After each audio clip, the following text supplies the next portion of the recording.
A través de La Balanza se encuentra con nosotros el maestro Octavio Ávila Martínez, quien es candidato a la magistratura del Tribunal de Disciplina Judicial. Maestro, muchísimas gracias A por... tus órdenes y un saludo a todo tu auditorio.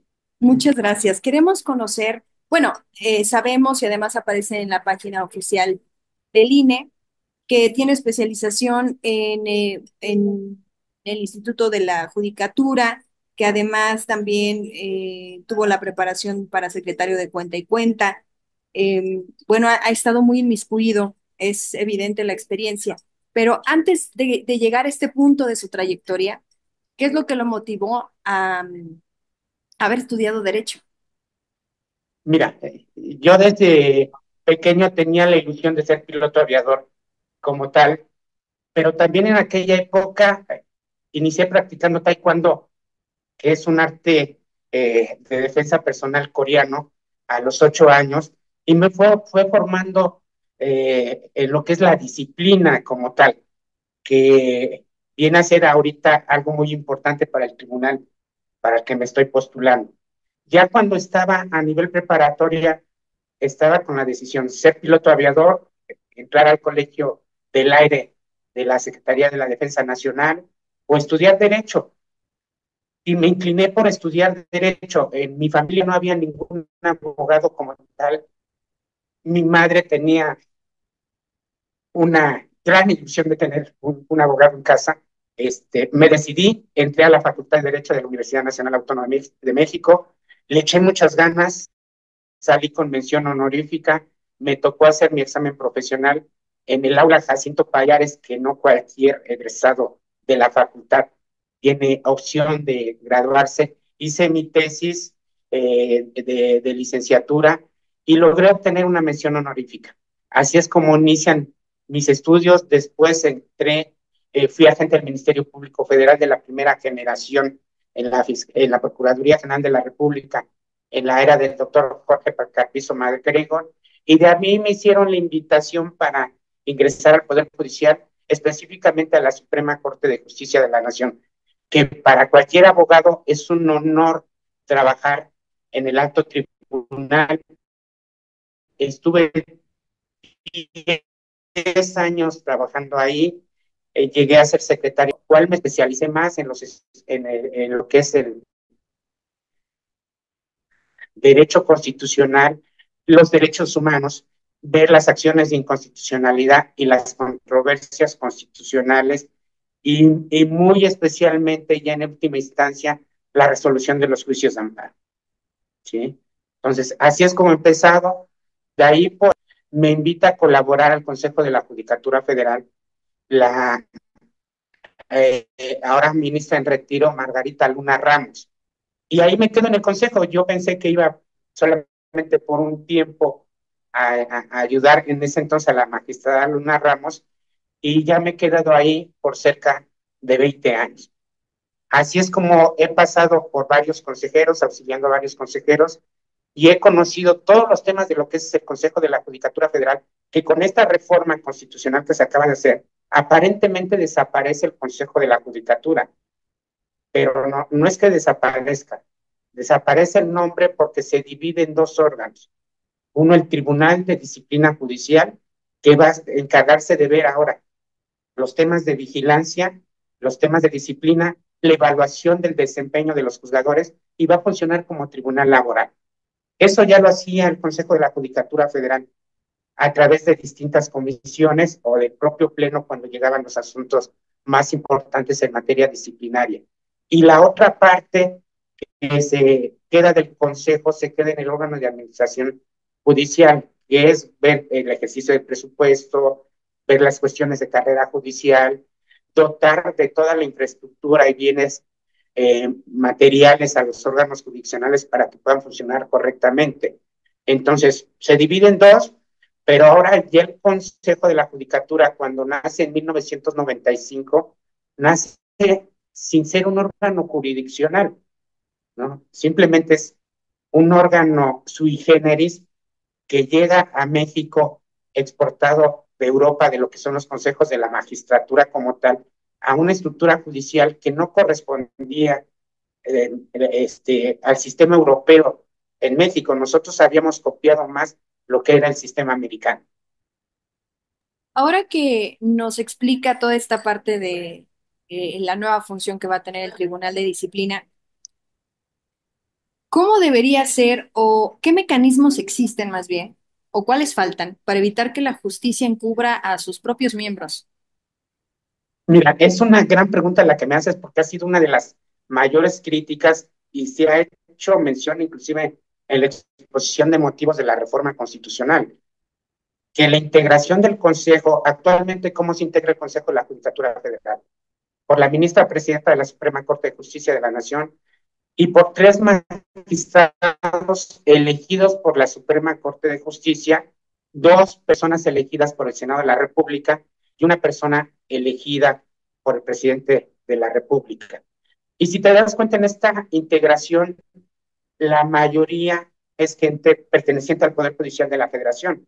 Por eso se decía, oye, es que se protegen entre ustedes mismos cuando se denuncia, se presenta una queja con un magistrado, un juez, y sobre todo cuando se trata de asuntos relevantes, es cuando se decía, pues los están protegiendo.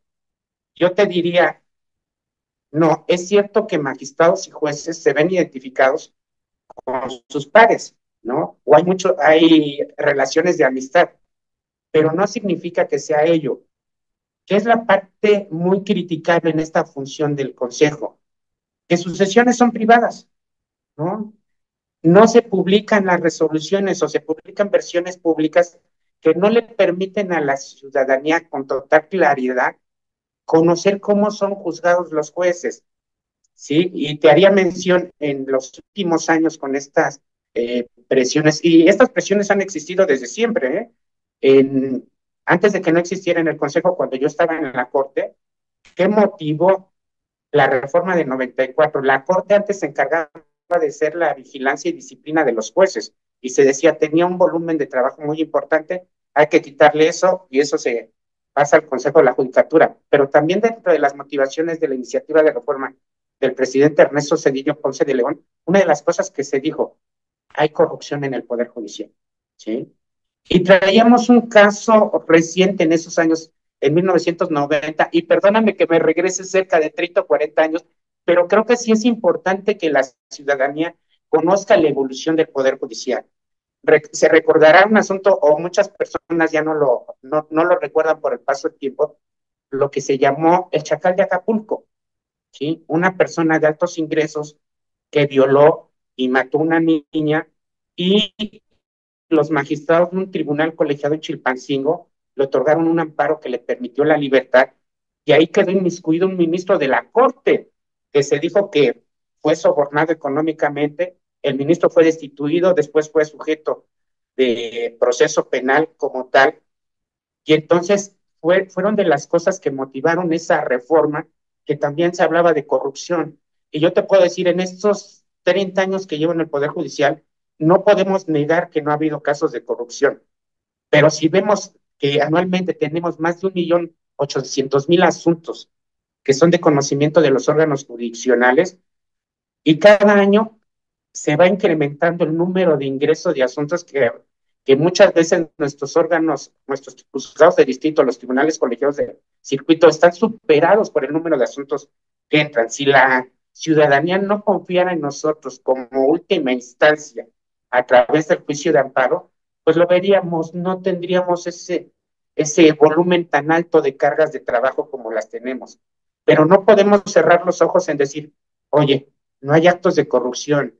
Resulta que recientemente oí una declaración del titular de la unidad de inteligencia financiera con la cual el Consejo de la Judicatura tiene mucha cercanía en el intercambio de información, que se estaba quejando de ciertos personajes como tal que tienen órdenes de aprehensión pendientes, pero que decían, oye, un juez de distrito les otorgó un amparo y les descongeló sus cuentas como tal, entonces no nos permiten hacer un trabajo.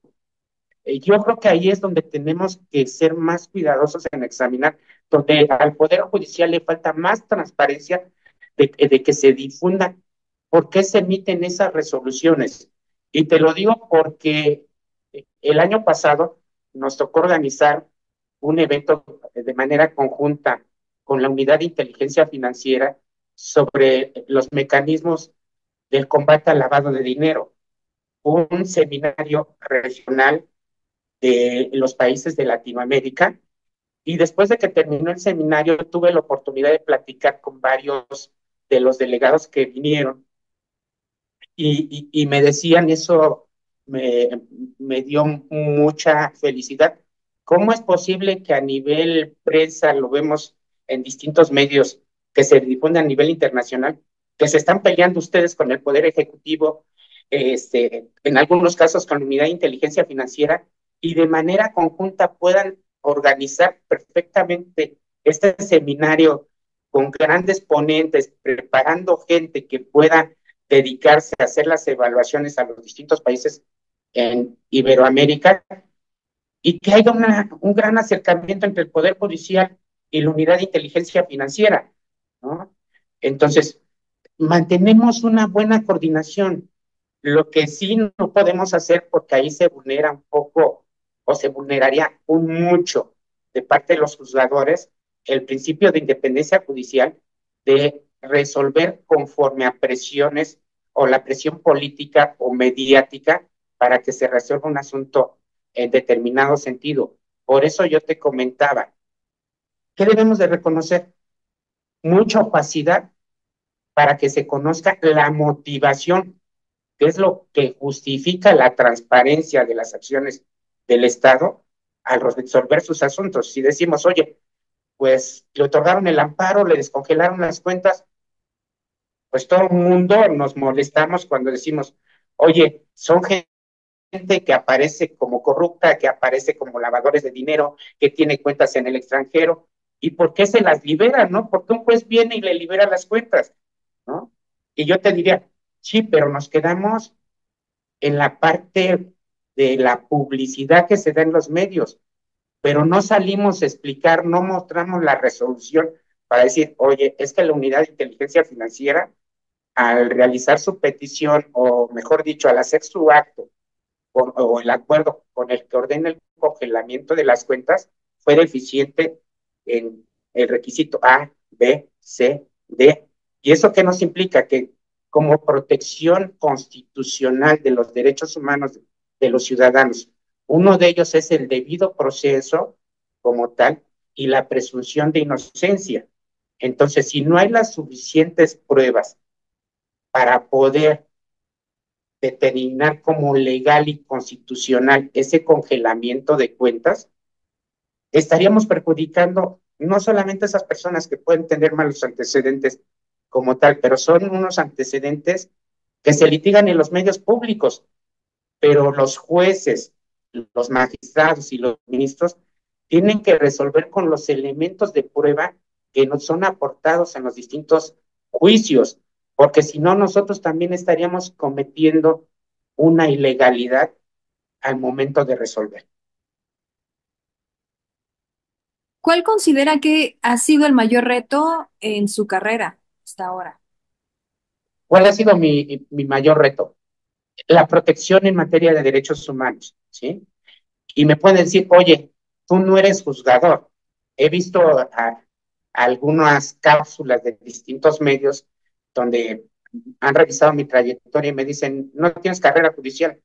Creo que no han examinado con detalle los años que fui secretario de Estudio y Cuenta en la Suprema Corte. Como tal, es muy raro y es muy difícil llegar a la Suprema Corte como secretario de Estudio y Cuenta. Si vemos actualmente son 11 ministros, generalmente son 8 secretarios de Estudio y Cuenta los que tiene cada ministro, y dices, pues son 80 lugares de secretarios de Estudio y Cuenta. Cuando, por ejemplo, ¿cuántas personas tenemos más de 10,000 secretarios de tribunales y de juzgados para poder decir, oye, si se da una vacante, ¿cómo puedo llegar ahí? No es tan sencillo. Los ministros en su momento siempre han sido muy prudentes de revisar la trayectoria para poder invitar a alguien a que pueda ser secretario de Estudio y Cuenta. Y generalmente, eh, antes de 1994 que se estableciera la carrera judicial, ¿quiénes designaban a los jueces? Directamente los ministros de la Corte. Y generalmente, ¿quiénes eran esas personas elegidas. Eran secretarios de estudio y cuenta. Era un paso fundamental antes de llegar a ser juez o magistrado, haber sido secretario de estudio y cuenta. Con el cambio de modelo que crea la carrera judicial, se establecen los exámenes de oposición. Y déjame decirte, tenían varios compañeros de aquel entonces de la Corte que con la reforma constitucional se pusieron muy tristes porque ya estaban a punto de ser jueces por designación y no solamente ya no les tocó que fueran designados, les tocó irse a la calle, ¿sí? Algunos de ellos regresaron con alguna oportunidad como secretarios de juzgado o de tribunal y siguiendo la carrera judicial aplicaron a los exámenes de oposición y lograron ser jueces, ser magistrados, y ya ahorita varios de ellos, que yo respeto la forma de pensar de cada uno, no estuvieron de acuerdo con la reforma judicial y decidieron retirarse. Hay otras personas que como yo lo estamos viendo como un reto que debemos nosotros, si de verdad decimos que tenemos excelencia, profesionalidad, es cierto, se pueden decir muchas cosas de la reforma, podemos decir, puede ser regresiva, puede ser violatoria de derechos humanos, pero si nosotros que nos hemos preparado a ello, no participamos, no difundimos, gracias a ustedes que están en los medios y que permiten esa difusión, que se conozca nuestra trayectoria como tal entre la ciudadanía, pues estamos renunciando hacia la propia ciudadanía que nos ha ido impulsando en este sistema de carrera. Y déjame comentarte un detalle.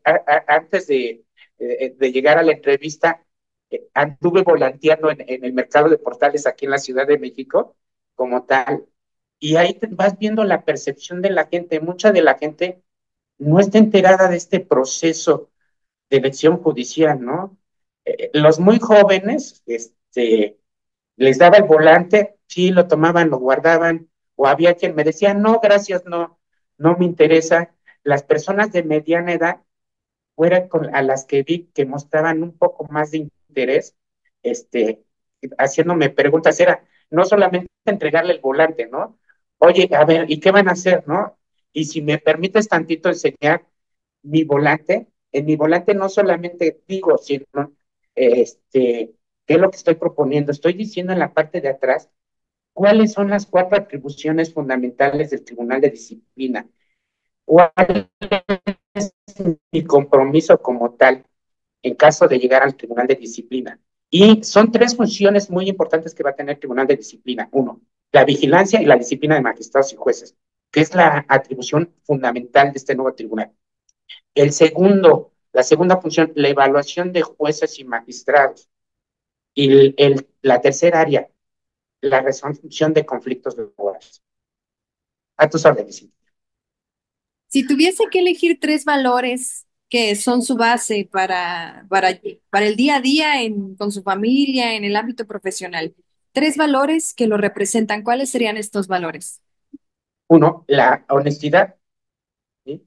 El estudio, uno nunca deja de estar estudiando. Cuando le llega un nuevo asunto, tienes que estudiar, volver a los libros, checar el marco internacional, checar la evolución histórica. Por ejemplo, mis amigos siempre, una de las cosas que me comentan, oye, tú cuando escribes algo, dices algo, siempre te vas para atrás y buscas la historia o el origen del tema que vas a tratar. Apenas escribí un artículo, porque una de las críticas al Tribunal de Disciplina Judicial es el Tribunal de la Santa Inquisición, ¿no? Entonces, pero pocos conocemos cómo funcionó ese tribunal de la Santa Inquisición en México, ¿no? Y como anécdota, hay el auto de fe del 16 de abril de 1849, donde se ejecuta y queman algunas personas. Y la anécdota es que esa ejecución que se hizo en la Ciudad de México se hizo en lo que fue posteriormente la Plaza del Volador, y en esa plaza del Volador actualmente se encuentra construido el edificio sede de la Suprema Corte de Justicia de la Nación, ¿no? Entonces yo lo tomaba como un chascarrillo histórico de decir, vean, no, nos sigue persiguiendo esa crítica inquisitorial como tal, ¿no? Pero ¿de dónde viene? Si estudiamos los orígenes Tribunal de la Santa Inquisición. ¿Por qué se dice Inquisición? En derecho penal había un sistema que se llama el sistema inquisitivo. ¿Por qué inquisitivo? Porque la autoridad estatal tenía la función de investigar, de llevar a cabo el proceso, dictar sentencia, y ya no había ningún medio de defensa como tal.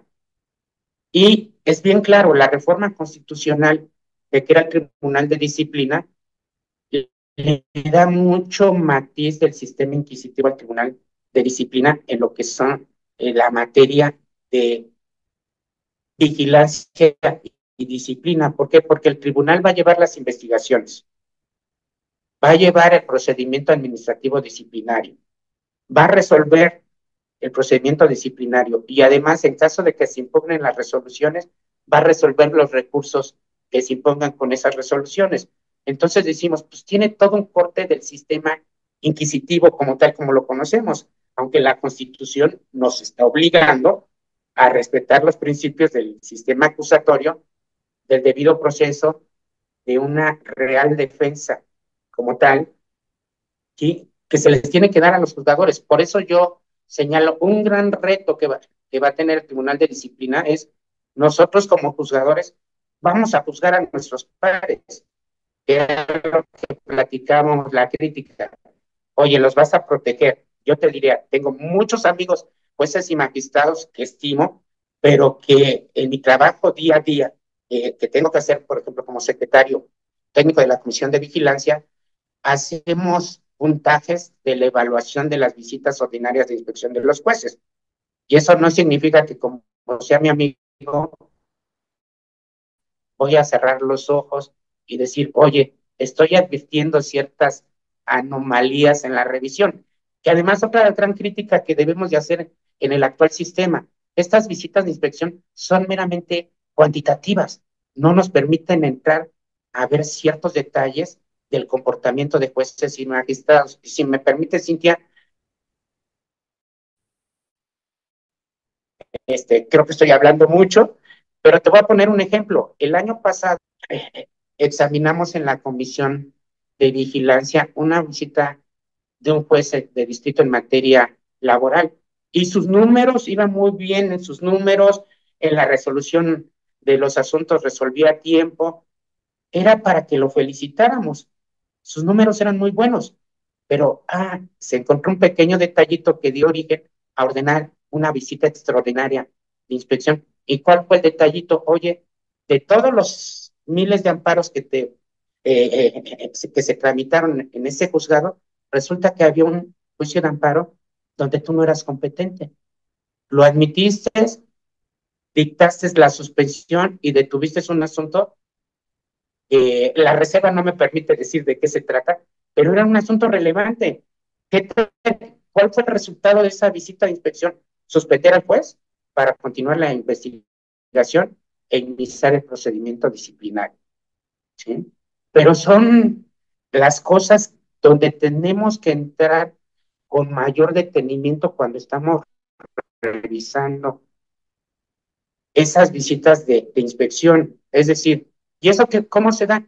Con la experiencia que vamos acumulando, ¿no? Si fuéramos muy fríos, voy revisando los números. Tuviste un ingreso de 1,000 asuntos, resolviste 1,200 asuntos. Te voy a platicar otro dato anecdotario de una reciente visita, Y ¿no? una disculpa, maestro. Nos restan 5 minutitos y tenemos tres A tus órdenes. Voy a tratar de ser breve. Es una gran historia que por la experiencia que tengo nos pudiéramos llevar horas platicando, pero a tus órdenes. Bueno, estas son tres preguntas obligadas que les hacemos a nuestros Claro. entrevistados. Una de ellas es, si tuviese la oportunidad de cenar con un personaje histórico, ¿con quién cenaría y qué le preguntaría?